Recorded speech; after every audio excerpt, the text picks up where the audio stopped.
구약 성경 440쪽 정도에 있습니다. 사무엘상 19장 1절로부터 우리 7절까지 우리 한 절씩 교독하고 7절 한 목소리로 같이 읽겠습니다. 사울이 그의 아들 요나단과 그의 모든 신하에게 다윗을 죽이라 말하였더니 사울의 아들 요나단이 다윗을 심히 좋아하므로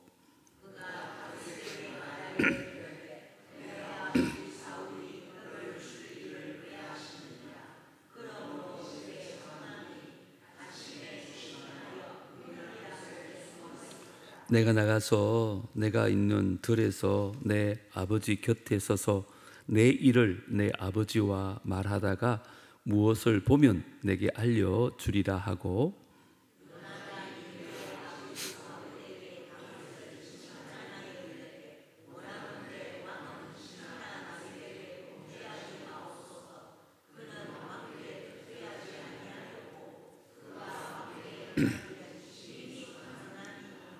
그가 자기 생명을 아끼지 아니하고 블레셋 사람을 죽였고 여호와께서는 온 이스라엘을 위하여 큰 구원을 이루셨으므로 왕이 이를 보고 기뻐하셨거늘 어찌 까닭없이 다윗을 죽여 무지한 피를 흘려 범죄하려 하시나이까.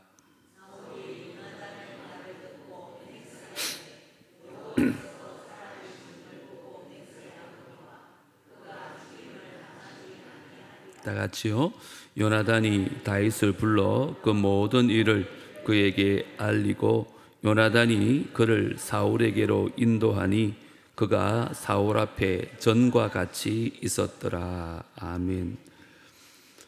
오늘은 아버지 사울과 아들 요나단이라는 제목으로 말씀을 좀 나누려고 합니다. 목회를 하면서 참 안타까운 일들이 많이 있지만 그 중에 하나를 꼽으라면 믿음 생활 잘하던 성도들이 교회 안에 엉뚱한 소문으로 교회를 떠나고 신앙을 떠나는 경우를 종종 봅니다. 목회자 한 사람으로 그런 모습을 볼 때 참으로 안타깝습니다. 개인적으로 보면 그분들이 참 신실한 성도들인데 편견과 오해로 서로를 정죄하고 또 미워하는 것을 볼 때 참 목회자의 한 사람으로 안타까움을 금할 길이 없습니다. 얘기를 서로 들어보면 사실 처음에는 별것 아니었는데 그 얘기가 교회 안에서 막 퍼져나가면서 이게 눈덩이처럼 부풀어 오르는 것입니다. 그래서 진실이 아닌 거짓이 난무할 때가 종종 있습니다. 결국 그게 상처가 되어서 교회를 떠나겠다는 것입니다. 우리 교회 안에는 이런 일들이 없어지기를 주의 이름으로 축복합니다. 여러분, 그러려면 어떻게 해야 할까요? 저는 오늘 본문이 우리에게 귀한 교훈을 주고 있다고 생각합니다. 오늘 본문을 보시면 이 다윗을 향한 그 사울의 시기심은 멈출 줄을 모르고 수단과 방법을 가리지 않고 다윗을 죽이려고 합니다. 그때 이 사울의 아들 요나단이요, 이 사울과 다윗 사이에 서서 사울이 더 이상 죄를 범하지 않도록 설득하는 장면이 나옵니다. 오늘 이렇게 멈출 줄 모르는 아버지 사울의 악한 생각과 그 생각을 막아낸 아들 요나단의 용기를 좀 살펴보면서 저와 여러분도 우리 자신뿐만 아니라 우리 주위에 있는 성도들이 죄의 유혹에 빠지지 않도록 우리 서로 좀 지켜주고 세워주는 귀한 은혜가 우리 가운데 있게 되기를 주의 이름으로 축복합니다. 먼저 점점 더 악해져가는 사울을 좀 살펴보려고 합니다. 1절 상반절만 제가 읽어드리겠습니다. 사울이 그의 아들 요나단과 그의 모든 신하에게 뭐라고 말하였다 그래요? 다윗을 죽이라 말하였더니 오늘 본문은 이 사울왕이 그의 아들 요나단과 모든 신하들에게 다윗을 죽이라고 명령하는 장면으로 시작을 합니다. 여러분, 아니 사울이 왜 다윗을 이렇게까지 죽이려고 했을까요? 여러분, 바로 전장인 18장 5절을 한번 보십시오.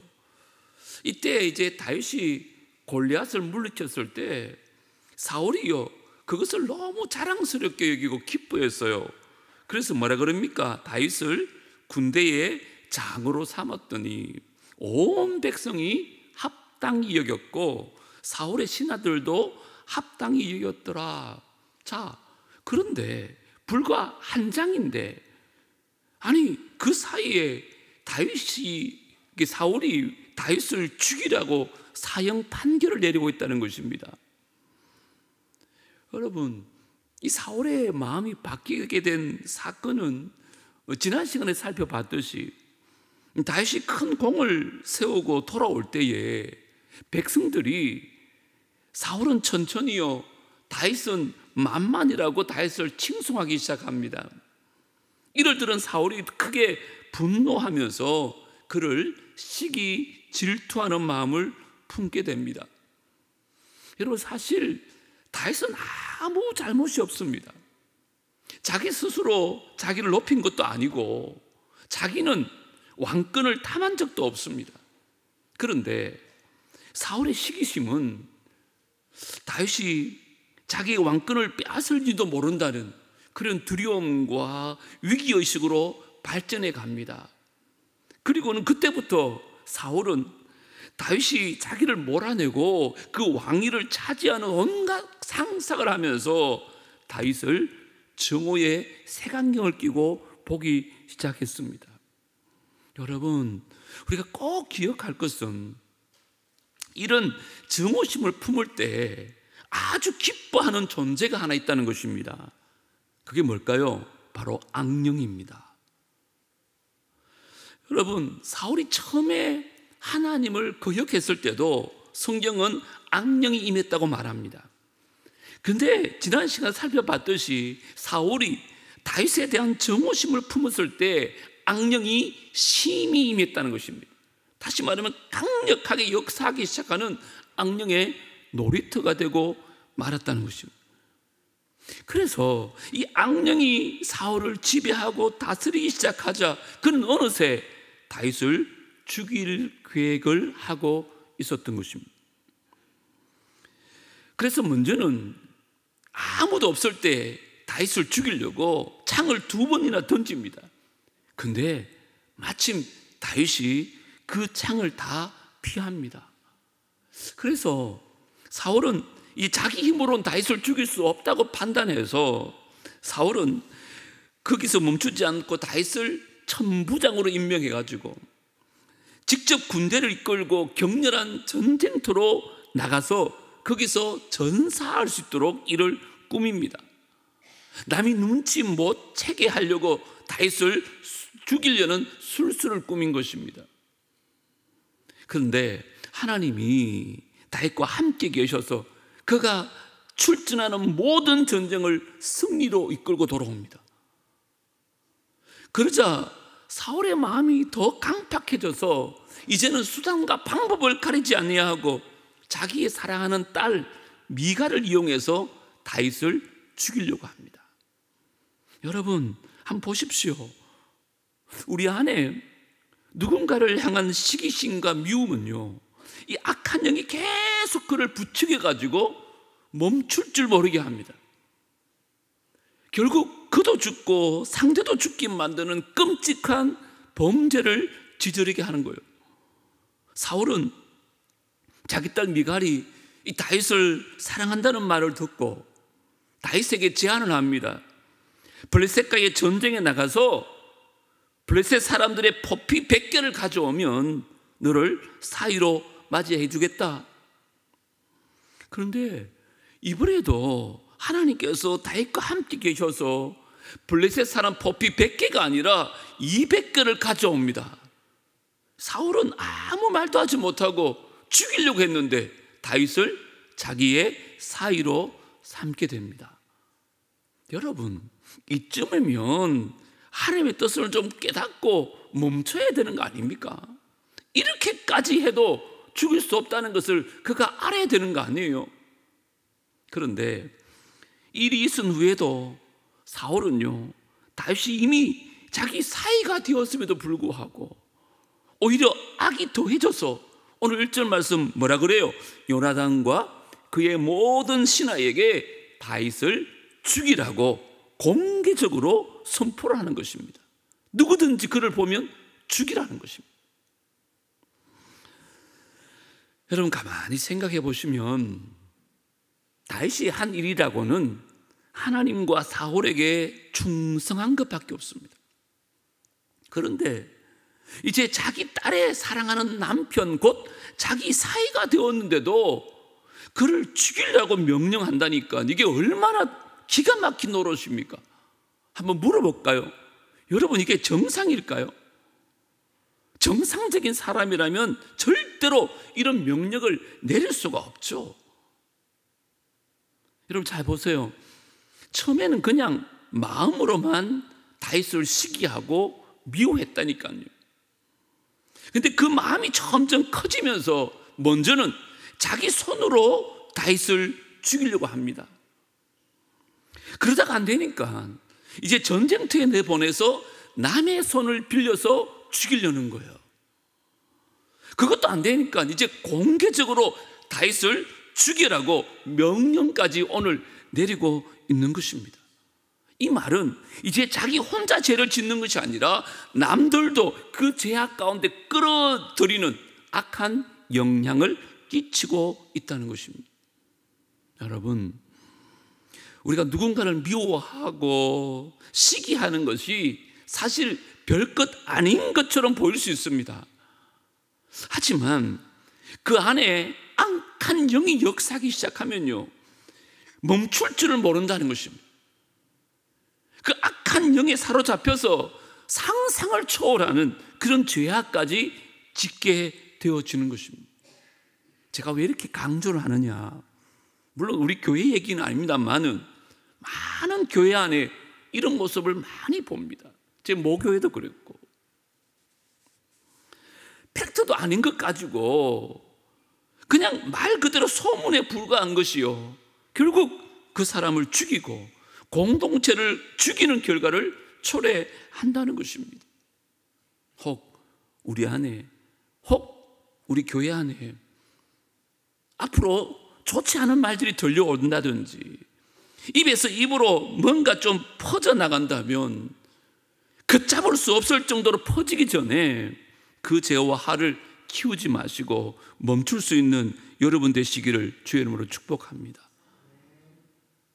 제가 지난번에도 말씀드렸는데 우리 문화교회가 제 목회할 때 참 귀한 권사님이 한 분 계셨어요. 교회에 안 좋은 일들이 있고 무슨 얘기가 도는데 그분 귀에 딱 들리면 그날로 그 소문은 끝이 납니다. 야단을 치는 거예요. 다시는 그런 얘기 교회에서 하지 말라고. 근데 그 권사님 한마디면 온 교회가 그렇게 잠잠했어요. 진짜 어른이셨어요. 여러분 간곡하게 부탁합니다. 혹 우리 주변에 이런 사람이 있다면 그냥 방관하지 마시고 더 늦어지기 전에 그들을 더 악한 죄에서 벗어날 수 있도록 그들에게 요나단처럼 권면하고 사랑으로 권면할 수 있는 우리 모두가 되어지기를 주의 이름으로 축복합니다. 이게 바로 두 번째 오늘 주는 메시지입니다. 요나단은 그 악순환의 고리를 끊어냅니다. 이 사울과 다윗 사이에 서서 사울을 설득하기 시작합니다. 자, 1절 하반절부터 한번 3절까지 제가 읽어드리겠습니다. 사울의 아들 요나단이 다윗을 어떻게 했다가요? 심히 좋아함으로, 참 아버지는 그를 죽이려고 그러고 자기는 그 다윗이 너무 좋고, 그가 다윗에게 말하여 이르되 내 아버지 사울이 너를 죽이기를 꾀하시느니라. 그러므로 이제 청하노니 아침에 조심하여 은밀한 곳에 숨어 있으라. 내가 나가서 네가 있는 들에서 내 아버지 곁에 서서 내 일을 내 아버지와 말하다가 무엇을 보면 네게 알려주리라. 저는 요즘 사무엘상 보면서 이 사울 같은 아버지에게서 어떻게 이런 요나단 같은 아들이 나왔을까, 그런 생각이 많이 들어요. 그런 반대인 경우도 있지만 요나단은 정말 너무너무 영적이고 정의로운 사람이셨어요. 여러분, 이스라엘 왕장 요나단에게는요, 사실 다윗은 정치적인 라이벌이 될 수 있는 인물입니다.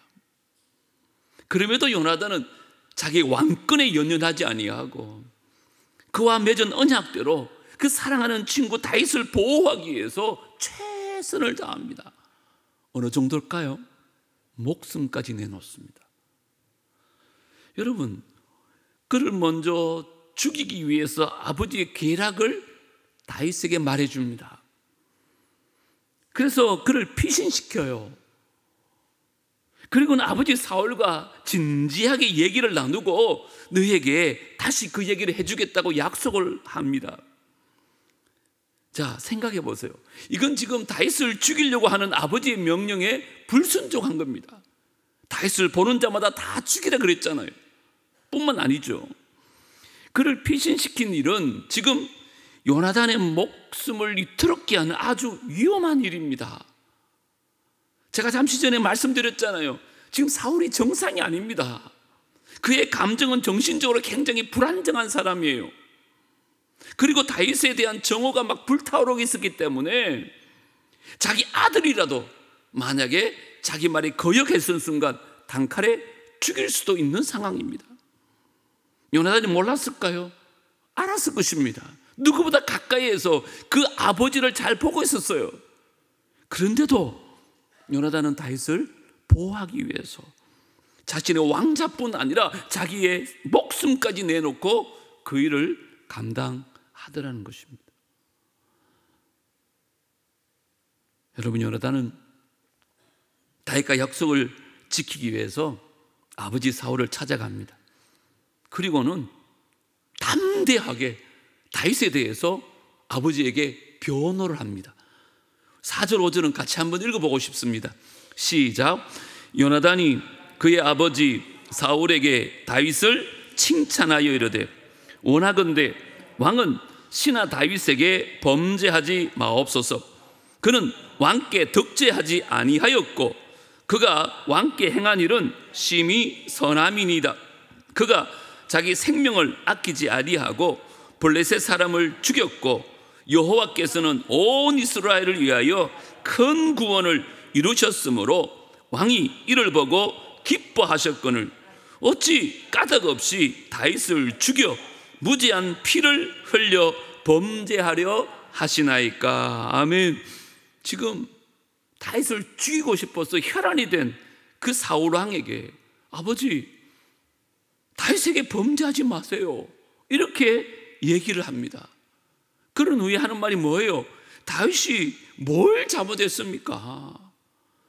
늘 아버지 말씀 잘 들었던 다윗 아닙니까? 심지어 목숨을 걸고 그 골리앗과 싸워가지고 그를 통해서 하나님이 이스라엘을 구원해 주지 않았습니까? 왜 이 사람을 죽여서 손에 피를 묻히는 죄를 범하려 하십니까? 사울왕을 설득하기 시작합니다. 그런데 그 문장을 자세히 한번 보세요. 이 요나단은 참 단호하고 용맹스러웠지만 아버지에게 절대 무례하지 않았습니다. 정중하고 정말 지혜롭고 화평을 추구했다는 거예요. 그런데 여러분 생각해 보면 이 사울왕과 단판을 벌인 요나단은 그저 친구를 사랑하는 마음으로만 이런 용기 있는 행동은 아니었던 것 같아요. 보면 요나단은 아버지도 너무너무 사랑했다는 것을 알 수 있어요. 아버지 사울왕이 이로 인해서 하나님 앞에 더 심한 죄를 저지르지 않도록, 그래서 그 마음으로 사울왕에게 나가서 얘기하는 거예요. 그걸 어떻게 알 수 있을까요? 그가 했던 말 처음과 마지막을 한번 보십시오. 4절에 뭐라고 시작합니까? 왕은 신하 다윗에게 범죄하지 마소서 이렇게 합니다. 5절 마지막에도 뭐라 그래요? 어찌 무죄한 피를 흘려 범죄하려 하시나이까? 아버지가 이로 인해서 더 심한 죄를 짓지 않도록 간곡하게 부탁하는 아들의 호소였던 것입니다. 그런데 참 놀랍게도 그렇게 악했던 사울도 이 아들의 설득에 감동을 받습니다.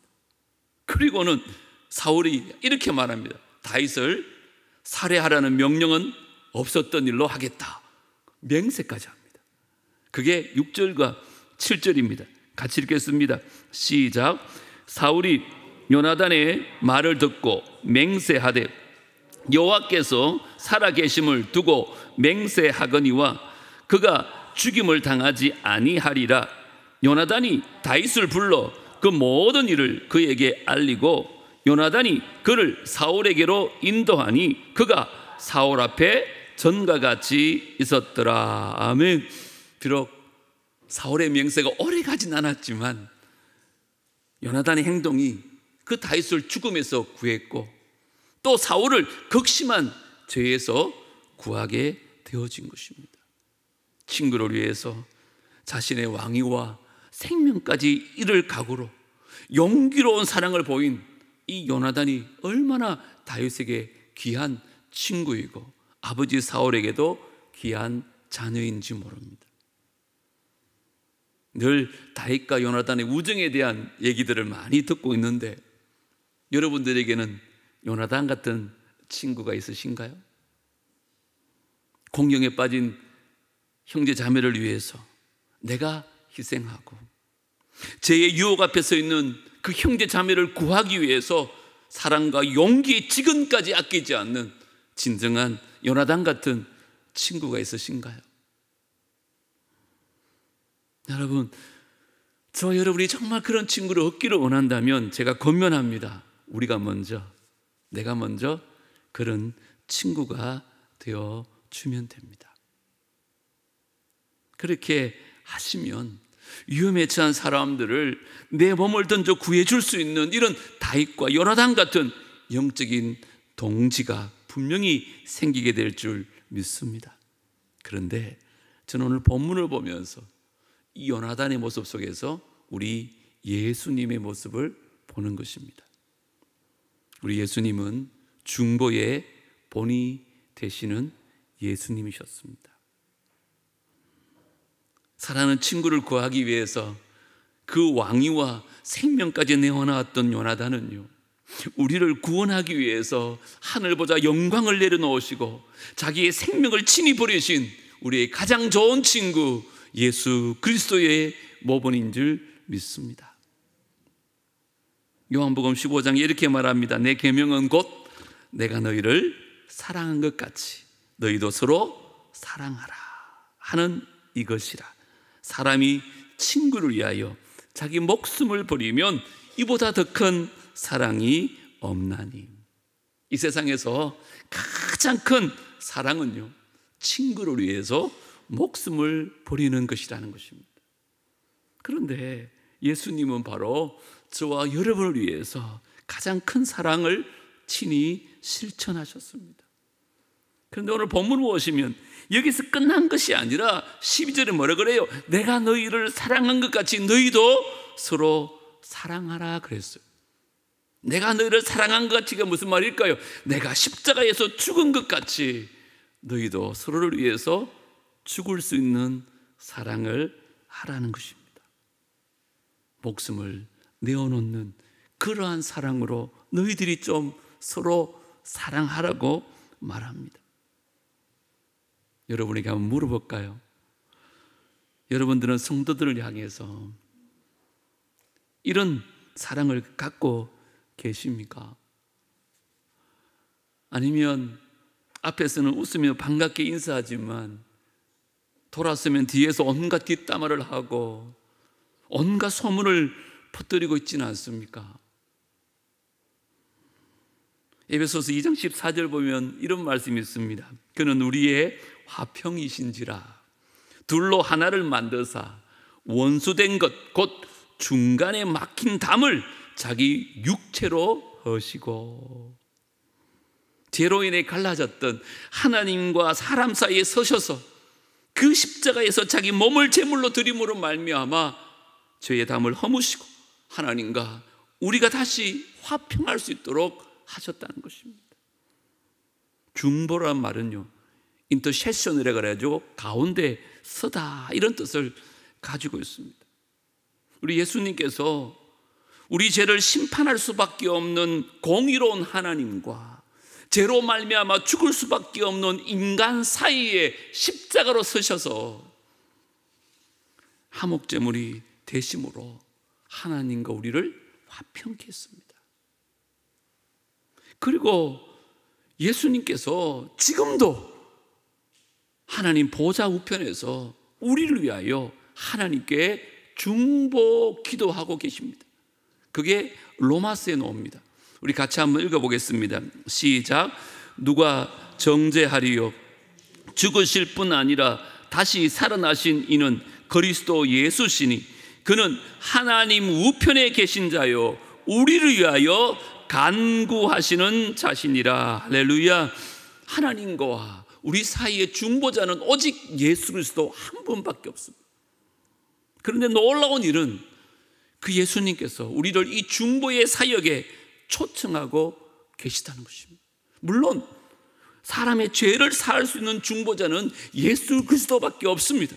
하지만 우리의 기도를 통해서 감히 우리가 하나님과 사람들 사이에 서서 사람들의 필요를 하나님께 아뢰고 또 하나님의 음성과 하나님의 뜻을 전하는 귀한 사역에 우리를 초청하십니다.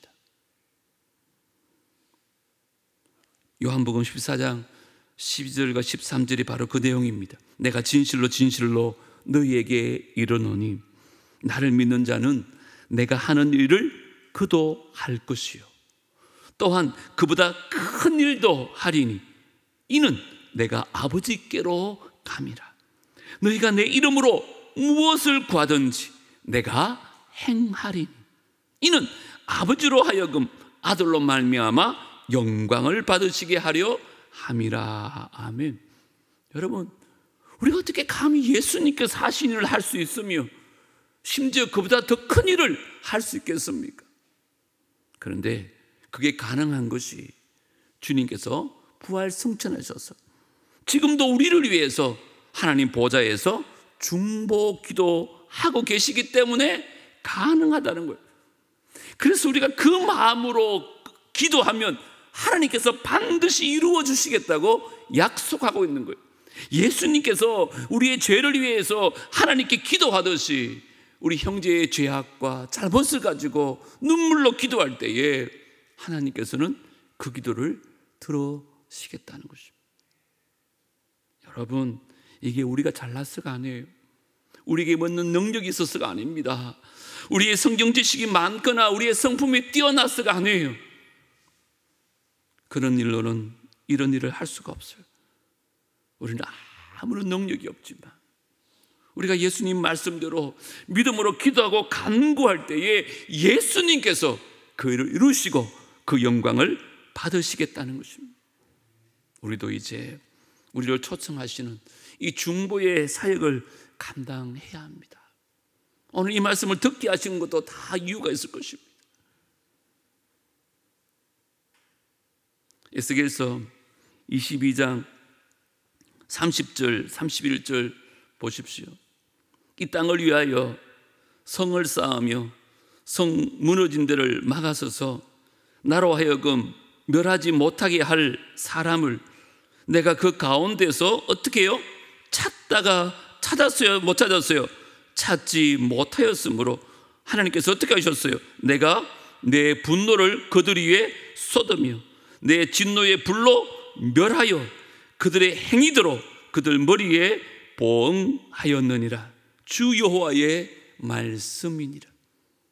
하나님의 뜻은 멸망이 아니요 심판이 아닙니다. 그들을 용서하고 싶은데 그들을 위해서 중보하는 한 사람이 없었던 거예요. 그 사람을 찾다 찾다가 찾지 못해서 결국은 나의 분노를 그들 머리 위에 다 쏟아 부었다고 말합니다. 그런데요, 이보다 더 악한 죄를 지었던 이스라엘 백성들이 있습니다. 모세가 보이지 않는다고 금송아지를 만들어서 우리를 인도할 신이라고 하나님을 대적하기 시작합니다. 그때 하나님께서 너무 화가 나셔서 저들을 다 진멸하겠다고 말합니다. 이때 다윗이 하나님과 백성들 사이에 서서 중보하기 시작합니다.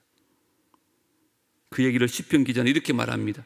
여호와께서 그들을 멸하리라 하셨으나 그가 택하신 모세가 그 어려운 가운데에서 그의 앞에 서서 그의 노를 돌이켜 멸하시지 아니하게 하였도다. 똑같은 상황인데 그 중보 기도자 한 사람이 있었던 것과 없었던 것의 차이는 멸망과 구원의 차이였습니다. 지금도 하나님은 이 중보자를 찾고 계십니다. 모세가 그랬던 것처럼 하나님, 차라리 저희를 죽여주시고요, 제 이름을 천국 생명책에서 지울지언정 이들을 좀 구원해 달라고, 그런 간절한 마음으로 기도하는 자에게 우리 예수님께서 이루신 그 일도 이룰 수 있다고 말씀하는 것입니다. 이게 또다시 우리의 사명인 것입니다. 이것이 바로 우리가 서로를 살리는 일이요, 공동체를 살리는 사역입니다. 이제 우리 서로 도와주고 때로는 혼을 내가면서라도 요나단처럼 눈물과 사랑으로 호소함으로 말미암아 정말 우리 교회에 속한 어느 누구도 시험에 드는 일 없도록 우리가 서로 기도하고 중보의 사명을 잘 감당할 수 있는 저와 여러분 되어지기를 주 이름으로 축복합니다. 오늘 세 가지 꼭 기억하십시오. 사울은 점점 더 악해져 갔습니다. 하지만 그 아들 요나단은 악순환의 고리를 끊으려고 다윗과 사울 사이에 서서 사울에게 나아갑니다. 이 모습이 바로 하나님과 우리 사이에 중보자였던 예수님의 모습을 너무 닮았습니다. 그리고 이제 저와 여러분들이 그 일들을 감당해야 합니다. 기도하십시다. 하나님 아버지, 오늘 아버지 사울과 아들 요나단이란 제목으로 귀한 말씀 나누었습니다. 우리 교회 안에도 보면 너무 어처구니 없는 일들을 많이 겪습니다. 또 그것 때문에 시험이 들어서 교회를 떠나기도 하고 신앙을 떠나는 경우도 종종 있습니다. 하나님, 서로 미워하고 시기하는 마음에 악령이 역사한다는 것을 꼭 기억하게 하여 주옵소서. 사울은 단순히 시기하는 마음에서 시작했는데 결국은 어떻게 하든지 그를 죽이려고까지 하는 자리에 이르고 맙니다. 그 사실을 안 아들 요나단은 악순환의 고리를 끊기 위해서 아버지를 찾아가서 주의 말씀으로 권면합니다. 이처럼 이제 우리가 그 역할 감당하기를 원합니다. 예수님께서 하나님과 우리 사이에서 중보자가 되셔서 우리를 합평케 하신 것처럼 서로 갈등하고 서로 시기하고 서로 미워하고 증오하며 온갖 일로 관계가 끄어진 자들 사이에 들어가서 우리가 화평케 하는 자들이 되게 하여 주옵소서. 그래서 우리 교회 안에 이런 일로 상처받는 일 아무도 없게 하여 주시고, 이런 일로 교회를 떠나는 일이 없도록 우리 모두가 피스메이커가 되어져서 주님의 나라를 온전히 이루어드리는 우리 모두가 되게 하여 주시옵소서. 이제 우리가 주님 앞에 찬양하며 기도할 때에 성령께서 우리 마음을 다스려 주시고 역사하여 주옵소서. 예수님 이름으로 기도드리옵나이다. 아멘.